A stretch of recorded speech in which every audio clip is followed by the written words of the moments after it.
पोथी पढ़ पढ़ जग मुआ, पंडित भया न कोई, ढाई आखर प्रेम के पढ़े सो पंडित होए। कबीरदास जी का कर्मकांड को लेकर पहला दुआ है, जिसमें वो मानते हैं कि केवल वेद पुराण पढ़ने से कोई व्यक्ति धार्मिक रूप से विद्वान नहीं हो जाता है। आपको अगर वेद पुराण की सार्थकता को पूरा करना है तो आपको वास्तविकता से उन्हें जोड़ना पड़ेगा भक्ति रूपी प्रेम से। पाहन पूजे हरि मिले तो मैं पूजूं पहाड़, ताते सो चाकी वली पीस खाए संसार। कबीरदास जी इसमें कहना चाहते हैं कि मूर्ति पूजा उतनी प्रासंगिक नहीं है जितना हम लोग उसे समझते हैं।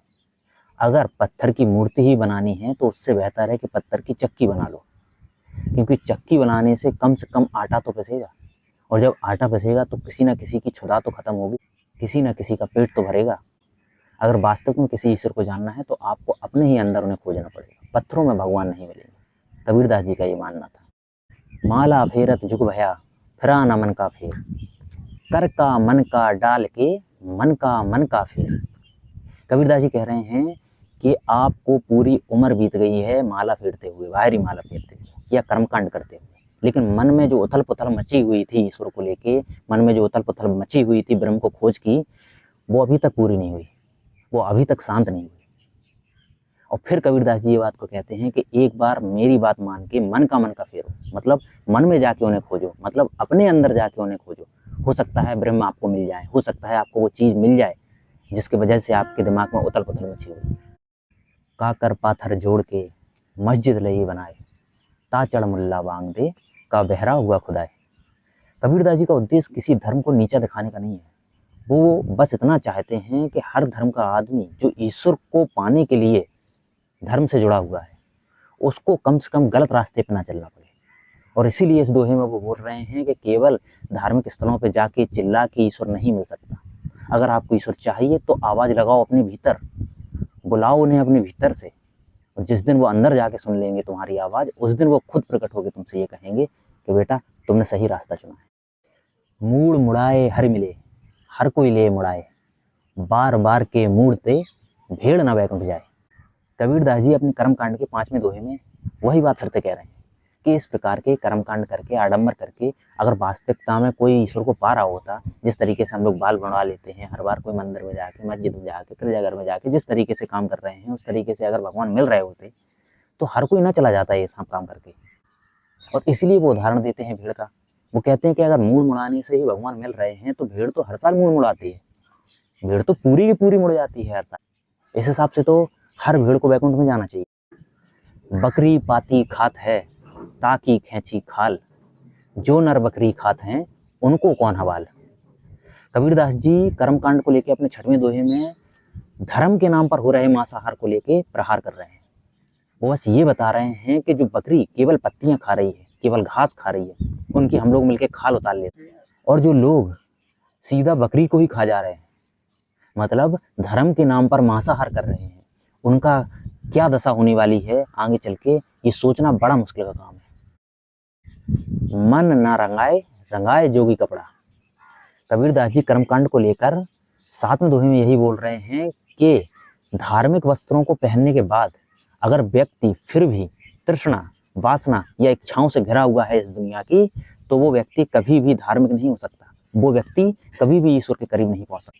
अगर आपको वास्तव में ब्रह्म के करीब पहुंचना है तो आपको पहले इस जगत की वासनाओं से, इच्छाओं से, तृष्णाओं से अपने आप को दूर रखना पड़ेगा, अपने आप को काटना पड़ेगा जगत के लगाव से, तब फिर जाके आप ब्रह्म के करीब पहुंच पाए।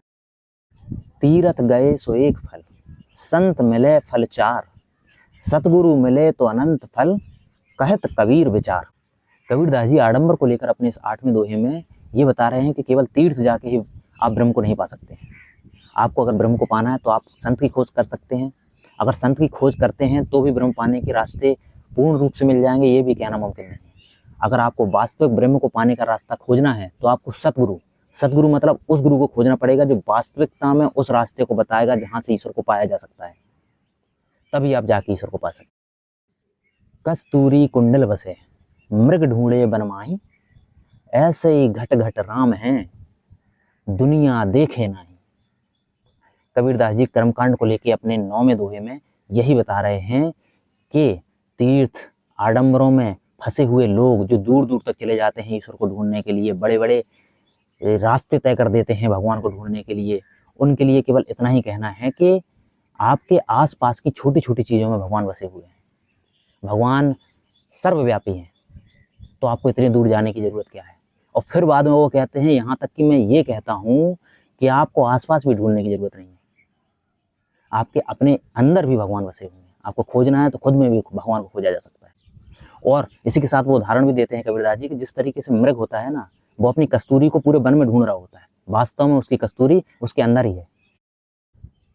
मन मथुरा दिल द्वारका, काया काशी जान, दसमा द्वारा देहुरा, तामै ज्योति पिछान। कबीरदास जी आडंबर को लेकर अपने इस 10वें दोहे में कहते हैं कि आपके तीर्थ वास्तव में बाहर नहीं है, आपके तीर्थ आपके ही अंदर है। और वो बताते भी है कहाँ कहाँ कौन सा तीर्थ है। वो कहते हैं कि मन को मथुरा मान लो, दिल मतलब हृदय को अपनी द्वारका मान लो, और अपनी पूरी काया को काशी मान लो। और उसके बाद जो योग साधना में माना जाता है 10वां द्वार, उस 10वें द्वार को वास्तविक मंदिर मानना चाहिए अपन को। और उसी में अगर करना हो तो परमात्मा के दर्शन कर लो, वहीं पर परमात्मा बैठे हुए हैं, मतलब आपके अंतःकरण में परमात्मा बैठे हुए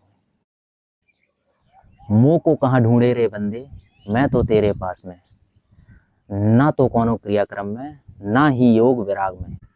कबीरदास जी अपने आखिरी दोहे में यही बता रहे हैं कि आपको ब्रह्म को ढूंढने की कहीं पर भी जरूरत नहीं है।